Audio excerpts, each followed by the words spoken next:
This is your introduction to G.E.V. G.E.V. came out in 1978, a year after Ogre. We were playing Ogre and eagerly awaiting this. It basically introduced 2 new armor units and 2 new rules, 2 amplifications of the Ogre system that made it gave a better game for armor on armor type of scenarios. And it also included several very interesting scenarios. Basically, the 2 things were added is, number 1, this is the original map. And as you can see, suddenly we have forests, we have streams, we have lakes, we have bridges and roads, we have town hex sides. The map got much better over the years, and you can see the later maps on BGG, but this one's mine from although, gosh, this is 1980. This is a metagaming map. It's the wrong map. Anyway, you get the point. So that was not the map that went with that rules. That went with different ones. 2 things were added in G.E.V. Let's talk about the complicated one. Where is it? Look at this chart. By the way, these charts I made in the 1990s before the miniatures came out. So these are 2-inch hexes on this map, and this chart is a little different than the one that's included, but it's very easy to read. And it's going to look squirrely at first because you've got you got multiple cells combined this way, and this is this way, and you got symbols here and all this kind of stuff. This thing, the effects of terrain on the game are going to cause you such heartache that you are going to remember it. You are not going to be looking up things on this chart too often, so don't be put off. The great thing here is that you can see that we've divided the vehicles or the units into 4 different types. There's the heavy tracked vehicles like the Ogre and the heavy tank, infantry, the regular tracked vehicles like the light tank, and to which we will return, and the missile tank. And over here we got the G.E.Vs. And terrain affects the 4 of them differently. So the 4 columns refer to the 4 different types of movement. Vertically, we have we got clear, we got roads, we got swamps, we got forests, we got cities, we have water, and we have stream hex sides. And so looking it up, cross-indexing, you can find that, oh look, swamps and forest have no effect on infantry, but their defense strength is doubled. Forest has no effect on Ogre. G.E.Vs in both swamp and forest can be disabled. They have to spend 2 movement points to enter. Tracked vehicles also don't like mush and marshy hexes. Heavy tanks and ogres can actually get stuck as in permanently. So like I said, this thing is going to cause you some grief. But this gives you much more interesting interactions with the terrain and adds a lot of flavor. The other thing is overrun combat. If you are in Ogre, if Blackie here wants to run into this hex with the G.E.V, he just runs in, crushes it, you roll a die to see if the tank is disabled or simply destroyed, and that's all the complexity to it. In G.E.V, you're actually going to have a more interesting and more involved process. And also in G.E.V you can stack. So I could in Ogre you can only have 1 unit per hex, but in G.E.V I can have some infantry and a G.E.V and a hex. And if the Ogre enters that hex, we're going to interrupt movement and run a quick overrun combat. Overrun combat, basically each infantry squad is a separate target. The defenders will fire first. Any surviving attacking units will then get to fire back, and you go back and forth until there's only one side left in the hex. And then you continue with the movement phase.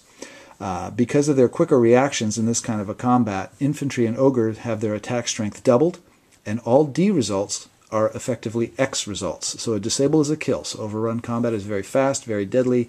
The defenders get the advantage of terrain. The attackers don't because they're moving and the defenders are in place, presumably.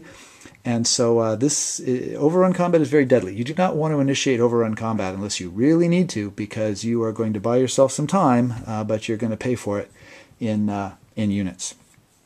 So between terrain and overrun combat, the game was quite a different game.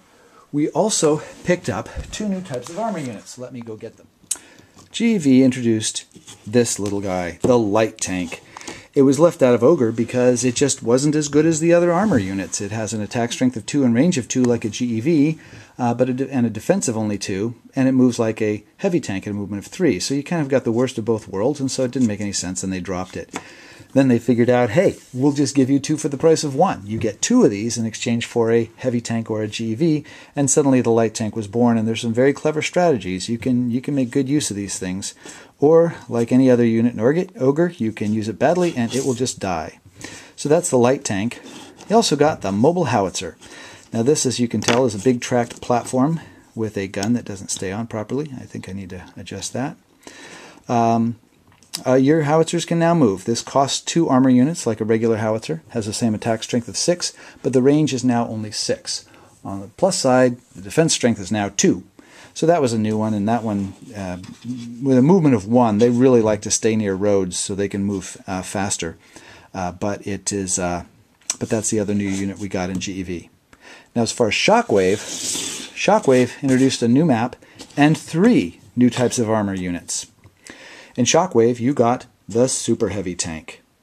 The stats for this were fiddled with over the years, but the final result is it's got an attack strength of 6, and these 2 cannons can attack separately. So it can be 2 strength 3 attacks or 1 strength 6 attack. These big guns have a range of 3 hexes. The defense of this monster is 5, and since it's doubled in cities, it can truly be difficult to kill. So defense of 5, movement of 3, and it moves like an ogre. So it's quite the big, tough unit. It costs 2 armor units. Joining the light tank at 1/2 of an armor unit cost is the light G.E.V. It's basically half a G.E.V. It moves like a G.E.V., 4 movement points in the first movement phase and 3 in the second phase, has an attack strength and a defense strength of just 1, but a range of 2 like the G.E.V. These can be tremendous little units used properly, or they are a waste of time. Speaking of things that have to be used carefully, that is one of the hallmarks of Ogre. Is there's everything has to be used in its own particular way. Like chess pieces, they're not just the same unit but slightly faster, slightly stronger. They each have to be used in their particular way. This is the G.E.V PC, so it's the hovercraft transport.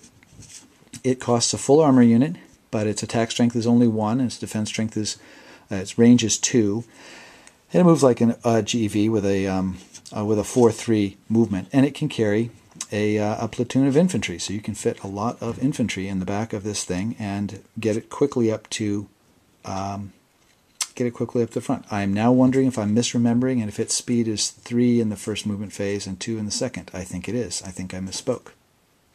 So 3 new units in Shockwave, along with a new map and some new scenarios, and the Ogre Battlefields expansion. You gained Marines and combat engineers and the big cruise missile crawler and so on. So there's more good stuff out there.